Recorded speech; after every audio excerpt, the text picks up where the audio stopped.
नमस्कार विद्यार्थी मित्रांनो, स्टडी फ्लो कोर्सेस मध्ये आपलं पुन्हा एकदा सर्वांचं स्वागत आहे. मित्रांनो, आज आपण इंजिनिअरिंग अंतर्गत येणारा BE electronics and communication engineering, ज्याला ईसीई शॉर्ट मध्ये म्हणलं जातं, हा कोर्स काय आहे, याचा कालावधी काय, सिलेबस काय, कोणी हा कोर्स निवडाय पाहिजे, कोणी नाही निवडाय पाहिजे, पॅरेंट्सनी काय लक्षात ठेवायचं आहे, तुम्ही कोर्स करणार आहात तर तुम्ही कोणत्या गोष्टी लक्षात ठेवल्या पाहिजेत, सर्व गोष्टीची चर्चा आपण या व्हिडिओमध्ये करणार आहोत, इन्फॉर्मेशन पाहणार आहोत. हा व्हिडिओ एंड पर्यंत पहा. चॅनलवर नवीन असाल तर सबस्क्राइब नक्कीच करा. So let's begin.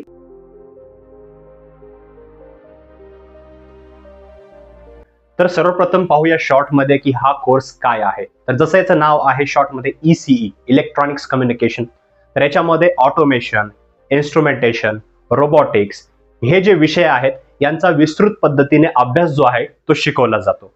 आता जसं तुम्ही हा व्हिडिओ पाहत राहाल, तुम्ही सिलेबस पाहिला, याचे जॉब रोल्स पाहिले, तुम्हाला एक क्लिअरन्स मिळून जाईल की ऍक्च्युअल कोर्स कसा आहे. पण सध्या जरी पाहिलं तर हा पूर्ण जो कोर्स आहे तो फोकस करतो रोबोटिक्स, इन्स्ट्रुमेंटेशन अशा गोष्टींवर. आणि या कोर्सचा कालावधी जर पाहिला तर आपल्याला 4 वर्षाचा पाहायला मिळतो. हा कोर्स फुल टाइम मध्ये अवेलेबल आहे. तुम्ही याला डिस्टन्स मध्ये करू शकत नाहीत. म्हणून जिथेही कॉलेज तुम्ही चूज करणार आहात, तुम्हाला रेग्युलर कॉलेजमध्ये जाऊन हा कोर्स कंप्लीट करावा लागेल.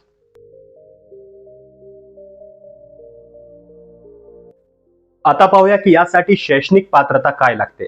तर बघा, या कोर्सला ऍडमिशन घेण्यासाठी एक फॉलोइंग क्रायटेरिया आहे, जो की खूप सिंपल आहे. 12th पास तुम्ही असले पाहिजे. मग आता सीबीएसई असेल किंवा कोणतंही बोर्ड असेल, एचएससी बोर्ड असेल, तर सिंपल हे चालतं. पण तुम्ही 12th पास असले पाहिजेत विथ मिनिमम 50% मार्क्स. तुमचे सर्व सब्जेक्ट क्लिअर असले पाहिजेत. त्याचबरोबर तुमचा मॅथमॅटिक्स हा विषय असला पाहिजे. बघा, मॅथमॅटिक्स विषयाशिवाय तुम्ही इंजिनिअरिंगच्या क्षेत्रामध्ये एंटर करू शकत नाही. सो मेक शुअर तुम्ही मॅथमॅटिक्स हा विषय असून तुम्ही 12वी कंप्लीट केलेली असली पाहिजे. शैक्षणिक पात्रता आता आपण पाहिलेली आहे. पुढे आपण याचा कट ऑफ बेसिस कसा असतो आणि एंट्रन्स एक्झाम कशा असतात त्याबद्दल पाहणार आहोत. आता पाहूया की याची ऍडमिशन प्रोसेस काय आहे. तर बघा, ऍडमिशन प्रोसेस जी आहे ती तुमच्या मार्क्सच्या बेसिसवर बी असते. डायरेक्टली तुम्हाला जे आहे ऍडमिशन मिळून जातं. दुसरं असतं एंट्रन्स एक्झाम बेस, म्हणजे एक मेरिट बेस, दुसरं एंट्रन्स एक्झाम बेस आपण म्हणू शकतो.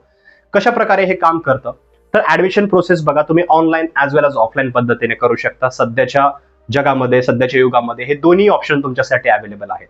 सर्वप्रथम तुम्हाला तुमचं कॉलेज जे आहे ते चूज करावे लागेल. आता कोणते कॉलेज चूज करावे, कॉलेजची लिस्ट मी तुम्हाला पुढे सांगेल. समजा त्यापैकी कोणतेही कॉलेज तुम्ही चूज केलेलं असेल, एक चांगलं कॉलेज आहे, तर ते कॉलेज तुम्ही चूज केल्यानंतर सिंपल ज्यावेळेसही याचे ऍडमिशन स्टार्ट होतात तुम्हाला लक्ष ठेवावे लागेल. ऍडमिशन स्टार्ट झाल्यानंतर तुम्हाला जे फॉर्म्स असतात ते भरावे लागतात, कॅप राऊंड्स असतात, त्यामध्ये तुम्ही डायरेक्टली कॉलेजला फिजिकली भेट देऊ शकता, डायरेक्टली कॉलेजमध्ये जाऊन ऍडमिशन घेऊ शकता तुमचे डॉक्युमेंट सबमिट करून. दुसरं, एंट्रन्स एक्झाम सुद्धा क्रायटेरिया असतो काही कॉलेजेसमध्ये. आता असे टॉपचे कॉलेजेस असतात तिथे हा कोर्स ऑफर केला जातो आणि तिथे एंट्रन्स एक्झाम ठेवली जाते. त्याच्यामध्ये तुम्हाला ती एंट्रन्स एक्झाम जी आहे ती पास आउट होणे, मेरिटमध्ये येणे गरजेचे असतं. आणि त्यासाठी सिलेबस कोणता असतो, तर तुमचा जर 11वी-12वीचा सिलेबस तुम्ही कंप्लीट केलेला आहे, त्या बेसिसवर तुम्ही बोर्ड एक्झाम पार केलेली आहे, तर तोच अभ्यासक्रम राहतो एंट्रन्स एक्झामसाठी. सिंपल तो एंट्रन्स एक्झाम तुम्ही अपेअर झाल्यानंतर ज्यावेळेस ती तुम्ही एक्झाम पास कराल, मेरिटमध्ये याल, सिंपल तुम्हाला नंतर तुमची सीट जी आहे ती क्लेम करता येते. तुम्हाला शॉर्टलिस्ट केलं जातं, नंतर तुम्हाला ते ऍडमिशन जे आहे ते मिळून जातं. सिंपल आहे, खूप सोपं आहे. पण एंट्रन्स एक्झाम आपल्याला कुठे पाहायला भेटते, बघा, महाराष्ट्रामध्ये मोस्ट ऑफ कॉलेजेस आहेत, तुम्हाला डायरेक्टली तुमच्या मार्क्सच्या बेसिसवर ऍडमिशन मिळून जाईल. समजा 12वीचे तुम्हाला 50% मार्क आहेत, मॅथ विषय आहे, तुम्ही कॉलेजमध्ये एकाला एक्स नावाचं कॉलेज आहे, तिथे हा कोर्स ऑफर केला जातो. तुम्ही डायरेक्टली तिथे गेल्यानंतर ही ऍडमिशन मिळून जातं. मॅटर काय करतं, फी मॅटर करते. ती कॉलेज टू कॉलेज वेगळी असू शकते. आता कशी फीस असते, कसं स्ट्रक्चर असतं हे जाणून घ्यायचं असेल, डिस्क्रिप्शन मध्ये लिंक दिलेली आहे, तिथे तुम्ही रीड करू शकता. आणि एंट्रन्स एक्झाम कुठं असते, तर बघा, महाराष्ट्रामध्येही काही क्वचित कॉलेज आहेत. पण महाराष्ट्राच्या बाहेर जर तुम्हाला कोर्स करायचा असेल, जसं की वेगवेगळ्या युनिव्हर्सिटीमध्ये, जसं दिल्ली युनिव्हर्सिटी आहे त्याला डीयू म्हणलं जातं, बीएचयू आहे, किंवा पंजाब युनिव्हर्सिटी आहे, किंवा साऊथ मध्ये बघितलं तर कर्नाटका, बँगलोर, इथे जर तुम्हाला कोर्स करायचा असेल तर तिथे एंट्रन्स एक्झाम असते. तर ती एंट्रन्स एक्झाम तुम्हाला द्यावी लागेल. ऍडमिशन प्रोसेस खूप सोपी आहे. मेरिट बेस ऍज वेल एज एंट्रन्स एक्झाम बेस याची ऍडमिशन प्रोसेस असते.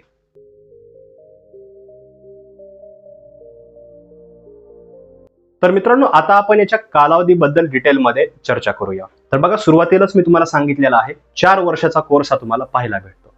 पण या 4 वर्षामध्ये तुम्हाला जे आहे वेगवेगळ्या सब्जेक्टचा अभ्यास करावा लागतो. आता ते सब्जेक्ट कोणते तेही आपण पुढे पाहणार आहोत. 4 वर्षामध्ये तुम्हाला 8 सेमिस्टरचा अभ्यास करावा लागतो.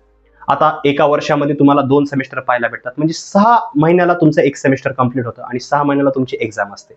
कॉलेज ज्यावेळेस तुम्ही रेग्युलर करता, यामध्ये तुम्हाला थेअरी, प्रॅक्टिकल, वायवा अशा गोष्टींमधून जावं लागतं. सर्व एक्झाम्स द्यावं लागतात. 8च्या 8 सेमिस्टर पास आउट असणे गरजेचे आहे. जर तुम्ही चांगलं कॉलेज निवडलेलं असेल तर शेवटच्या वर्षामध्ये तुम्हाला कॅम्पस थ्रू तुमचं सिलेक्शन होऊ शकतं. तुम्हाला एक जॉब सिक्युरिटी येऊ शकते किंवा जॉब मिळू शकते. नाही तर 4 वर्ष कंप्लीट केल्यानंतर तुम्हाला हे डिग्रीचे सर्टिफिकेट मिळून जाते, म्हणजे तुमच्याकडे ऑफिशियल डिग्री येते. पण त्यासाठी हे 4 वर्ष कंप्लीट करणं गरजेचं असतं. ज्यावेळेस ही डिग्री तुमच्याकडे येते ते तुम्ही फर्दर स्टडीजसाठी, म्हणजे जर तुम्हाला पुढे शिकायचं असेल, पोस्ट ग्रॅज्युएशन करायचं असेल त्याला कामाला येते. एक गव्हर्नमेंट जॉब मिळवायची असेल, त्याला अपेअर व्हायचं असेल तर तिथे जाता येतं. त्या कोणकोणत्या जॉब आहेत त्या पण आपण पुढे पाहणार आहोत. त्याचबरोबर प्रायव्हेट सेक्टरमध्ये जसं कंपन्या असतात, IT सेक्टर तुम्ही ऐकलं असेल, अशा ठिकाणी जॉब सुद्धा या डिग्रीच्या बेसिसवर मिळतो, पण हे तुमच्यावर डिपेंड आहे. तर मित्रांनो, पाहिलं गेलं तर डिग्रीचा जो यूज आहे, वापर आहे तो तुम्ही करू शकता, पण जे पूर्ण कालावधी पाहिला गेला तो 4 वर्ष आहे, म्हणजे 4 वर्षानंतरच तुम्हाला हे उपयोगी पडेल.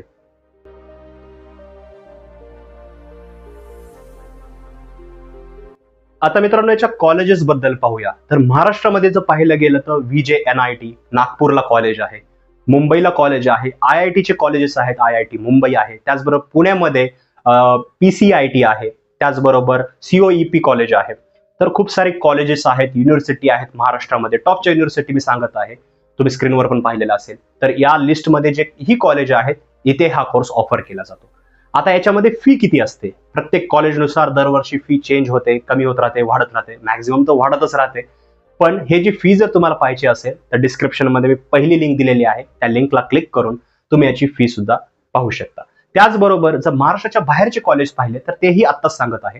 तुम्ही IIT, सिंपल IITच्या कॉलेजमध्ये जाऊ शकता, पण त्यासाठी JEE ऍडव्हान्स हे एक्झाम द्यावी लागते, जे की खूप कॉम्पिटेटिव्ह आहे, तुम्हाला माहितच असेल.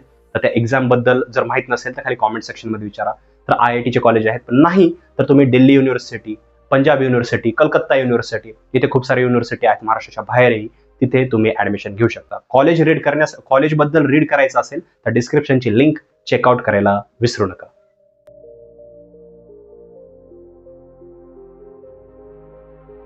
तर मित्रांनो, आतापर्यंत जर व्हिडिओमध्ये इथपर्यंत असाल तुम्ही, आतापर्यंत जर व्हिडिओ पाहत असाल तर आता आपण याची सब्जेक्ट पाहणार आहोत. सब्जेक्ट पाहिल्यानंतर तुम्हाला क्लिअरन्स मिळून जाईल की कोणत्या प्रकारच्या जे विषय आहेत, सब्जेक्ट आहेत, त्याचा तुम्हाला अभ्यास करायला मिळतो किंवा अभ्यास करून घेतला जातो या 4 वर्षामध्ये. तर जसं तुम्ही स्क्रीनवर पाहू शकता, यामध्ये तुम्हाला calculus and linear algebra, basic electronics, engineering physics, engineering chemistry, basic programming, introduction to probability and statistics, Verilog HDL, network theory, analog, HDL and communication lab, digital communication, computer communication network, optical fiber communication, wireless communication, digital switching systems, अशा वेगवेगळ्या विषयांचा तुम्हाला याच्यामध्ये अभ्यास करायला मिळतो. आता मित्रांनो, जे मी इथं विषय सांगितलेले आहेत हे मी रॅन्डमली सांगितलेले आहेत. जर तुम्हाला प्रत्येक सब्जेक्ट नुसार कोणकोणते विषय आहेत हे डिटेलमध्ये रीड करायचं असेल तर तीच डिस्क्रिप्शन मधली लिंक आहे, तिथे क्लिक करून तुम्ही रीड करू शकता. आता याच्यामध्ये जर आपण या विषयांवर फोकस केला तर सर्व कम्युनिकेशन आणि इलेक्ट्रॉनिक्सशी संबंधित गोष्टी आहेत. सर्व काही जे सब्जेक्ट पाहिले गेले तर आपल्याला याच्यामध्ये 90 to 95% हेच सब्जेक्ट आहेत. बाकी इंजिनिअरिंग फिजिक्स, इंजिनिअरिंग केमिस्ट्री हे आपल्याला बाकीच्या इंजिनिअरिंगच्या स्ट्रीम मध्ये सुद्धा पाहायला मिळतं, पण सगळं कम्युनिकेशनवर डिपेंड आहे सिलेबस याचा. म्हणजे 4 वर्षामध्ये जे 8 सेमिस्टर असतात या 8 सेमिस्टरमध्ये तुम्हाला या विषयांना अभ्यासावं लागतं. तर याचा पूर्ण सिलेबस रीड करण्यासाठी डिस्क्रिप्शनची लिंक चेकआउट करायला विसरू नका.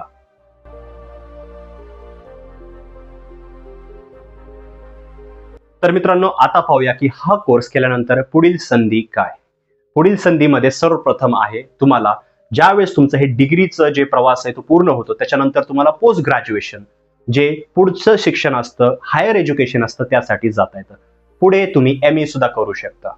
पुढे तुम्ही याच्यामध्ये स्पेशलायझेशन निवडू शकता. जर तुम्हाला तुमच्या जीवनाचा वेळ जर द्यायचा आहे अजून शिक्षणासाठी, तुम्हाला अजून स्किल्स शिकायचे असतील तर तुम्ही पुढे मास्टर्स किंवा PhD जे असते ते सुद्धा करू शकता. पण हे तुमच्यावर डिपेंड आहे, तुमच्या डिसिजनवर डिपेंड आहे आणि तुमचे पॅरेंट याच्यासाठी अलाव करतात का, किंवा तुमच्या फॅमिलीमध्ये डिस्कस करून तुम्हाला म्हणजे त्याचा उत्तर जर निघत असेल किंवा तुम्हाला तुमच्या आयुष्याचे तुम्ही अजूनही 4-5 वर्ष शिक्षणासाठी देऊ इच्छित असाल तर हे त्यावर डिपेंड आहे.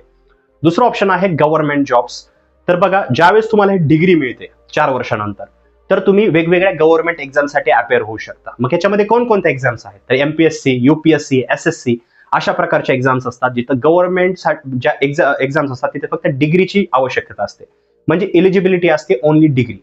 बाकी काही मोस्ट ऑफ एक्झाम्स असतात जिथे 12वी पास आउट असतं चालतं, पण काही पर्टिक्युलर ठिकाणी डिग्रीच लागते. त्याचबरोबर जर तुम्ही कम्युनिकेशन मधून जर डिग्री कंप्लीट केलेली असेल तर गव्हर्नमेंटच्या अशाही खूप जागा असतात किंवा डिपार्टमेंट्स असतात तिथं कम्युनिकेशन इंजिनिअरिंग ज्यांनी कंप्लीट केलेलं आहे, ईसीई ज्यांनी कंप्लीट केलेलं आहे, इलेक्ट्रॉनिक्स अँड कम्युनिकेशन इंजिनिअरिंग, तर त्या विद्यार्थ्यांसाठी किंवा त्या उमेदवारांसाठी जागा असतात. तर तुम्ही डेडिकेटेड त्या जागेसाठी सुद्धा जे आहे परीक्षा देऊ शकता. पण हे सर्व तुमच्या तयारीवर, तुमच्या मानसिकतेवर आणि तुमच्या अभ्यासावर डिपेंड आहे. 4 वर्ष तुम्हाला कशी डिग्री तुम्ही कंप्लीट केलेली आहे, किती सिरियसली केलेली आहे, तुमच्याकडे कोणत्या प्रकारचे स्किल्स आहेत हे मॅटर करतं. आणि सर्वात एक वेगळं ऑप्शन पाहिलं जे मोस्ट ऑफ विद्यार्थी तसंच जातात ते म्हणजे प्रायव्हेट सेक्टरमध्ये जॉब. आता याच्यामध्ये प्रायव्हेट सेक्टर कोणकोणते आणि जॉब कोणकोणत्या तुम्ही ते स्क्रीनवर पाहू शकता. यामध्ये तुम्हाला जॉब्स मिळू शकतात electronics engineer, field test engineer, product line engineer, customer support engineer, electronic technician, अशा प्रकारच्या याच्यामध्ये जॉब्स आहेत. आता मित्रांनो या जॉब्सचा ऍव्हरेज सॅलरी किती मिळू शकते तर हे व्हेरी करतं, प्रत्येक जॉबनुसार वेगवेगळं असतं. 6 lakh to 8 lakh per annum, काही ठिकाणी 10 लाख पर ॲनम. आणि तुमचा एक्सपिरियन्स जसा वाढत राहतो, जर तुमच्याकडे हायर शिक्षण तुम्ही घेतलेलं असेल, हायर एज्युकेशन, तर हे पगार जो आहे तुमचं जे वार्षिक उत्पन्न आहे तेही वाढू शकतं, म्हणजे तुम्हाला पॅकेज पण जास्त मिळू शकतं, कंपनी स्विच केल्यानंतर सुद्धा वाढतं. आता आपल्याला जॉब तर माहित आहे, पण आपल्याला टॉप रिक्रुटर कोणते, आता जॉब माहितीत पण आपल्याला कोणत्या ठिकाणी जॉबसाठी जावं लागेल तर तेही तुम्ही स्क्रीनवर पाहू शकता. यामध्ये बॉश जी कंपनी तुम्ही ऐकली असेल, Ernst and Young, Infosys, Qualcomm, Faurecia, the pack group, ल्युमिलॉर इंडिया, सिग्निफाय, अशा प्रकारच्या वेगवेगळ्या ज्या आहेत त्या कंपन्या आहेत. बॉश ऐकून असाल तुम्ही, टाटाच्या कंपनीज आहेत, हे टॉप रिक्रुटर्स आहेत. तिथे जेही तुम्हाला जेही जॉब पोझिशन सांगितलेले आहेत तिथं वॅकन्सीज निघतात, तर त्या वॅकन्सीसाठी तुम्ही अप्लाय करू शकता, पण हे तुमच्यावर डिपेंड आहे. तर मित्रांनो संधी जर पाहिल्या तर तुम्ही गव्हर्नमेंट सेक्टर ॲज वेल एज प्रायव्हेट सेक्टर किंवा हायर एज्युकेशन साठी जाऊ शकता, हे तुमच्या चॉईसवर डिपेंड आहे.